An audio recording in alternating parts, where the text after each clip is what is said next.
الحمد لله الحمد لله رب العالمين والعاقبة للمتقين والصلاة والسلام على رسوله سید المرسلین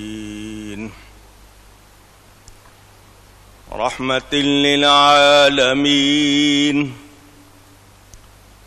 شفیع المذنبین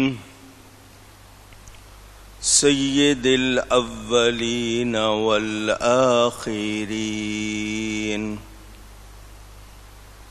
سیدنا و مولانا محمد رسول رب العالمین وعلى آله وصحبه أجمعين أما بعد فأعوذ بالله من الشيطان الرجيم بسم الله الرحمن الرحيم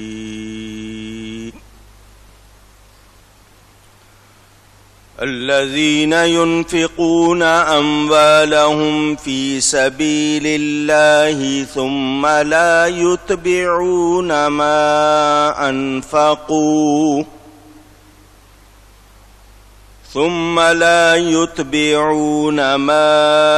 أنفقوا منا ولا أذى لهم أجرهم عند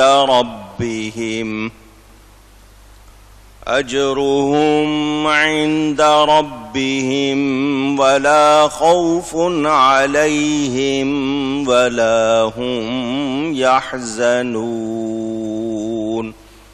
صدق الله العلی العظیم۔ محبت کے ساتھ ایک مرتبہ دروشی پڑھ لیجئے۔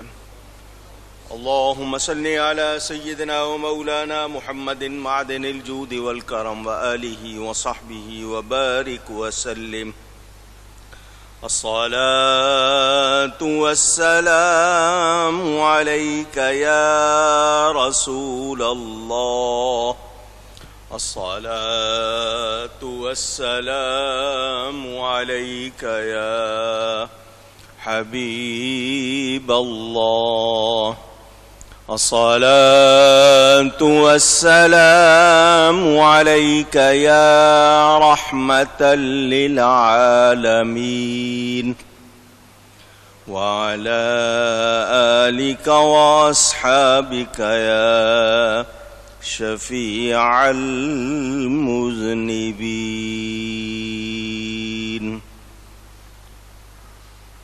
حمد و صلاۃ کے بعد قرآن کریم کی ایک آیت برکت حاصل کرنے کے لیے آپ کے سامنے تلاوت کی ہے۔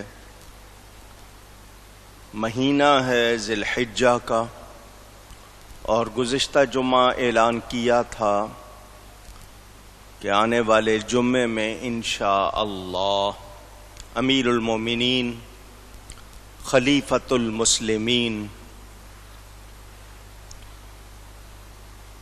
حضرت سیدنا عثمان ذی النورین رضی اللہ تعالی عنہ کا یوم شہادت مناتے ہوئے ان کا ذکر کروں گا، اسی لیے اسی حوالے سے قرآن کریم کی آیت پڑھی۔ اللہ تعالی مجھے حق بیان کرنے، ہم سب کو حق سن کر اس کو قبول کرنے، اس پر عمل کرنے اور اس پر قائم رہنے کی توفیق عطا فرمائے۔ میرے پیارے نبی پاک صلی اللہ علیہ وآلہ وسلم نے جب اعلان نبوت فرمایا تو جو لوگ ابتدا میں اسلام میں داخل ہوئے ان میں حضرت سیدنا عثمان ابن عفان رضی اللہ تعالی عنہ بھی شامل ہیں۔ ان کے اسلام لانے میں حضرت سیدنا ابو بکر الصدیق رضی اللہ تعالی عنہ کی کاوش روایات کے مطابق بتایا جاتا ہے کہ یہ چوتھے فرد تھے جو اسلام میں داخل ہوئے۔ سابقون الاولون، جو پہل کرنے والوں میں سے تھے، سبقت کرنے والے، ان میں ان کا شمار۔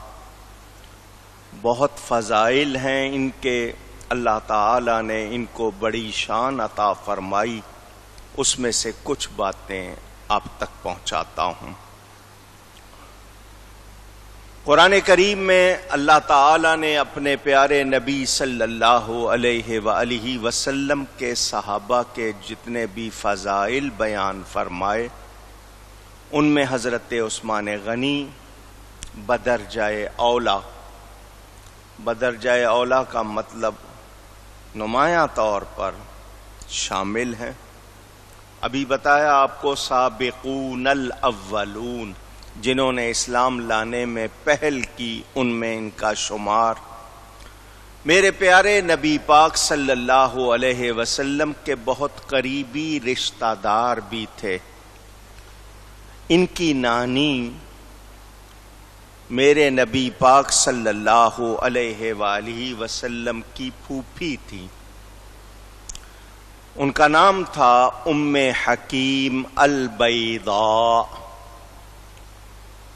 یہ ام حکیم البیضاء اور حضور صلی اللہ علیہ وسلم کے والد ماجد حضرت عبداللہ رضی اللہ تعالی عنہ توأم پیدا ہوئے تھے، اکٹھے جڑواں، ٹوئنس جن کو آپ کہتے ہیں۔ تو رشتہ کیا ہوا؟ پھوپھی زاد بہن کے بیٹے، یعنی یہ قرابت داری بھی تھی حضرت عثمان غنی رضی اللہ تعالی عنہ کی، اور قریشی ہیں، نجیب الطرفین، ماں باپ دونوں کی طرف سے قریشی ہیں۔ قریش کے فضائل جو آئے وہ بھی شامل ہوئے ان میں، تو اس حوالے سے ان کے فضائل خاندانی طور پر بھی واضح ہیں۔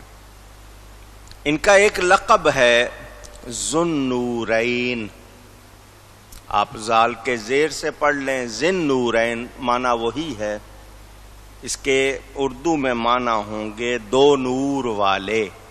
کیا معنی ہے؟ یہ ان کی ایک خصوصیت ہے حضرت عثمان غنی کی، جو پوری دنیا میں کسی اور کی نہیں ہے۔ دو نور کا مطلب کیا؟ میرے پیارے نبی پاک صلی اللہ علیہ وسلم کی دو بیٹیاں ان کے نکاح میں آئیں، تو اس وجہ سے ان کو ذو النورین کہا جاتا ہے، دو نور والے۔ اندازہ کیا جائے نبی کی بیٹیاں نور، اس کی وجہ سے یہ کہلائیں ذو النورین، تو وہ لوگ جو نبی کو ہی نور نہیں مانتے، ان کا کیا حال ہے؟ حضرت عثمان کو تو وہ ذو النورین کہیں کہ دو نور والا، تو آخر وہ دو نور ہیں کیا؟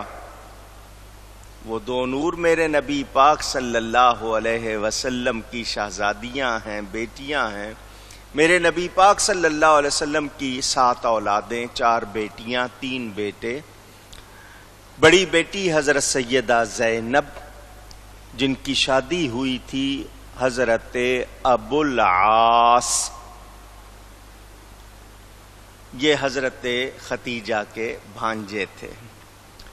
دوسری بیٹی حضرت رقیہ، حضور صلی اللہ علیہ وسلم نے ان کا نکاح حضرت عثمان سے کیا، وہ وفات پا گئیں، تو حضور صلی اللہ علیہ وسلم نے اپنی تیسری بیٹی ام کلثوم، ان کا نکاح ان سے کیا، وہ بھی وفات پا گئیں۔ میرے پیارے نبی پاک صلی اللہ علیہ وآلہ وسلم نے فرمایا، اے عثمان، اگر میری 40 بیٹیاں ہوتی اور اسی طرح ایک ایک کر کے وفات پا جاتی، میں سب تمہارے نکاح میں دے دیتا۔ اس سے اندازہ کیا جائے کہ وہ کتنے پیارے تھے بارگاہ نبوی میں، اور یہ نکاح بھی وحی کے مطابق ہوئے۔ لفظ وحی ہے لیکن اردو میں وحی کہتے ہیں۔ وحی کے مطابق ہوئے یعنی اللہ کے حکم سے۔ اسی کو پیش نظر رکھتے ہوئے اعلی حضرت فرماتے ہیں، نور کی سرکار سے پایا دوشالہ نور کا۔ شاعری میں بھی دیکھیں تراکیب کیسی پیاری۔ نور کی سرکار سے پایا دوشالہ نور کا، او مبارک تم کو ذوالنورین جوڑا نور کا۔ تو ان کو ذوالنورین کہا جاتا ہے۔ دوسری ان کی شان، ان کے نام کے ساتھ غنی کا لفظ لکھا جاتا ہے، بولا جاتا ہے۔ اللہ تعالی کی راہ میں خرچ کرتے تھے اور سخاوت میں بہت اعلیٰ تھے۔ غنی اللہ کا نام ہے، مگر کوئی اس صفت کا مظہر ہو تو اس کے لیے یہ لفظ بولا جانا کہ انہیں پرواہ نہیں تھی کہ کتنا آیا ہے اور کتنا چلا گیا ہے، جو ہوتا اللہ کی راہ میں وہ دے دیتے تھے۔ خوبصورت بہت تھے۔ اللہ تعالیٰ نے ظاہری حسن و جمال بھی خوب عطا فرمایا تھا۔ حضور صلی اللہ علیہ وسلم نے اپنی شہزادی حضرت ام کلثوم رضی اللہ تعالی عنہا سے فرمایا، تمہارے شوہر عثمان حضرت ابراہیم کے مشابہ ہے۔ ان کی شکل حضرت ابراہیم علیہ السلام سے مشابہ ہے، ملتی جلتی ہے۔ ان کی ایک اور خوبی جو ان میں بہت نمایاں تھی، اس خوبی کا ذکر کرنے سے پہلے ایک بات، مسئلہ سن لیں تاکہ آپ کو یاد ہو جائے۔ ایک ہوتا ہے کلی فضیلت والا ہونا اور ایک ہوتا ہے جزوی فضیلت والا ہونا۔ کلی فضیلت جب ہم کہتے ہیں تو کلی فضیلت سے مراد ساری خوبیاں ہوتی ہیں۔ جب ہم جزوی فضیلت کا ذکر کرتے ہیں تو اس سے مراد کوئی 1 2 3 خاص خوبیاں ہوتی ہیں، اور جزوی فضیلت کلی فضیلت کے منافی نہیں ہوتی۔ یعنی جزوی فضیلت والا ہونا کلی فضیلت والے کو چھوٹا نہیں کرتا۔ سمجھنے کے لیے بات کی ہے، صحابہ کرام کی جماعت پوری، اس میں کلی فضیلت والی ہستی کا نام ہے حضرت سیدنا ابو بکر الصدیق رضی اللہ تعالی۔ وہ کلی فضیلت رکھتے ہیں، باقی جزوی فضائل کسی میں 2 کسی میں 4 کسی میں 6، وہ ان کی جزوی فضیلتیں، لیکن حضرت ابو بکر کو صحابہ میں کلی فضیلت حاصل ہے۔ یہ مسئلہ آپ کو یاد رکھنا ہے۔ حضرت عثمان غنی رضی اللہ تعالی عنہ کی ایک جزوی فضیلت یہ کہ وہ شرم و حیا میں بھی بہت اعلیٰ تھے۔ یہ بھی ایک خوبی، کیونکہ مسلمان بے حیا نہیں ہو سکتا۔ مسلمان کہیے گا، جس میں حیا نہیں اس میں ایمان نہیں۔ اسی لیے بخاری میں دیگر مقامات پر موجود ہے بیان کہ اگر تجھ میں حیا نہیں، اذا لم تستحیی فاصنع ما شئت، اگر تجھ میں حیا نہیں رہی تو اب جو چاہے کر۔ کیا مطلب؟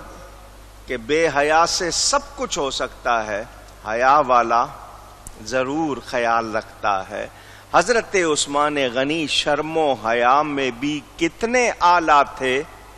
مسلم شریف میں، مشکات شریف میں روایت موجود، میرے پیارے نبی پاک صلی اللہ علیہ وآلہ وسلم تشریف فرما تھے، اور نیم دراز ہونا جس کو کہتے ہیں نا، تھوڑا سا اب کہتے ہیں تھوڑا سا لیٹ جانا اور تھوڑا سا بیٹھے ہوئے انداز ہونا، تو حضور صلی اللہ علیہ وسلم کے مبارک گھٹنے اونچے تھے، اس وقت آپ نے کھڑے کیے ہوئے تھے، اور ان پر سے کپڑا ہٹا ہوا تھا، یعنی گھٹنے نظر آ رہے تھے، ان پر کپڑا نہیں تھا۔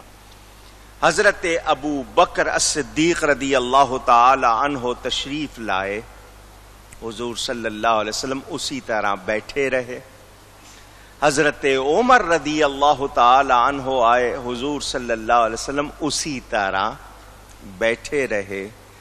حضرت عثمان غنی آئے تو نبی پاک صلی اللہ علیہ وسلم نے اپنے مبارک گھٹنوں پر فوراً کپڑا ڈال دیا، اور کیا فرمایا؟ الا استحیی من رجل تستحیی منہ الملائکہ، میں اس شخص سے حیا کیوں نہ کروں جس سے فرشتے بھی حیا کرتے ہیں۔ حضرت عثمان غنی رضی اللہ تعالی عنہ نہاتے ہوئے، غسل خانے میں بند ہوتا ہے، ڈھکا ہوا ہوتا ہے، اس میں بھی اپنے پورے کپڑے نہیں اتارا کرتے تھے، ناف سے لے کر گھٹنے تک کپڑا بندھا رہتا تھا۔ اس قدر آپ شرم و حیا والے تھے، اور ان کی یہ خوبی تھی، اور اس حوالے سے ان کو سب پہچانتے تھے۔ الریاض النظرہ فی مناقب العشرۃ المبشرہ، بڑی مشہور کتاب ہے۔ وہ 10 صحابہ جن کو نبی پاک صلی اللہ علیہ وسلم نے دنیا میں جنت کی خوشخبری سنائی، ان کی مناقب، ان کے بارے میں تمام ارشادات اس کتاب میں جمع ہیں۔ تخریج بھی موجود ہے، کون سی حدیث کس کتاب سے لی ہے۔ مسلم شریف میں، ترمذی میں، بخاری میں، دیگر کتابوں میں جو روایات وہ اس میں جمع ہیں۔ ترمذی شریف میں ایک حدیث ہے، آپ نے سنی ہوئی ہے لیکن پھر سنیے، فرمایا لِكُلِّ نَبِيٍّ رفیق، ہر نبی کا کوئی نہ کوئی ساتھی ہوتا ہے۔ وَرَفِيقِي فِي الْجَنَّةِ عثمان، اور جنت میں میرا ساتھی عثمان ہوگا، میرا ساتھی عثمان ہے۔ توجہ، وہ لوگ جو اپنی کتابوں میں لکھتے ہیں اور تقریروں میں کہتے ہیں کہ نبی کریم صلی اللہ علیہ وسلم کو کل کا بھی علم نہیں معاذ اللہ، یہ حدیث وہ بھی پڑھتے ہیں۔ میں ان سے پوچھنا چاہتا ہوں، جب نبی پاک صلی اللہ علیہ وسلم خود فرما رہے ہیں کہ جنت میں میرا ساتھی عثمان ہے، تو نبی کو یہ بھی پتا ہے کہ کس کس نے جنت میں کہاں ہونا ہے، اور وہ بتا رہے ہیں کہ عثمان جنت میں میرا ساتھی ہے، تو پھر تمہارا نبی کے بارے میں ایسی باتیں لکھنا یہی ظاہر کرتا ہے کہ یا تو تمہارے پاس ایمان نہیں ہے یا تمہارے پاس عقل نہیں ہے، اور اگر ایمان نہیں ہے تو عقل کا وہاں کیا کام، اور یا پھر تمہیں محبت نہیں ہے، یہ کہہ لیجئے۔ تو واضح رہے جب نبی پاک صلی اللہ علیہ وسلم فرما رہے ہیں وہ جنت میں میرے ساتھی ہیں، تو اہل ایمان کو نبی کے ارشاد پر یقین ہے، ایمان والا نبی کے ارشاد پر شبہ کرتا نہیں، ذہن میں رہے۔ میں یہاں آپ کو وہ واقعات پھر سنا دیتا ہوں، ان کا ذکر ہے، محبت والوں کے ذہنوں میں تازہ کروں۔ یہ ارشاد حق ہے کہ وہ جنت میں نبی پاک صلی اللہ علیہ وسلم کے ساتھی ہیں، مگر یہ بھی سن لیجئے کہ انہوں نے 3 مرتبہ حضور صلی اللہ علیہ وسلم سے جنت خریدی. جنت آواز آئے. کون بیچ سکتا ہے؟ جو مالک ہو. کون بیچ سکتا ہے؟ جو مالک ہو. جو مالک نہیں وہ بیچ سکتا نہیں. نبی بیچ رہے ہیں، صحابی خرید رہے ہیں. اس کا مطلب، واضح مطلب کہ اللہ تعالی نے اپنے نبی کو جنت کا مالک بنا دیا. اللہ اکبر یا رسول اللہ.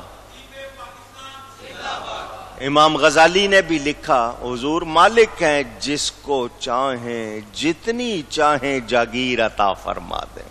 جنت میں جتنی چاہیں جاگیر عطا فرما دیں.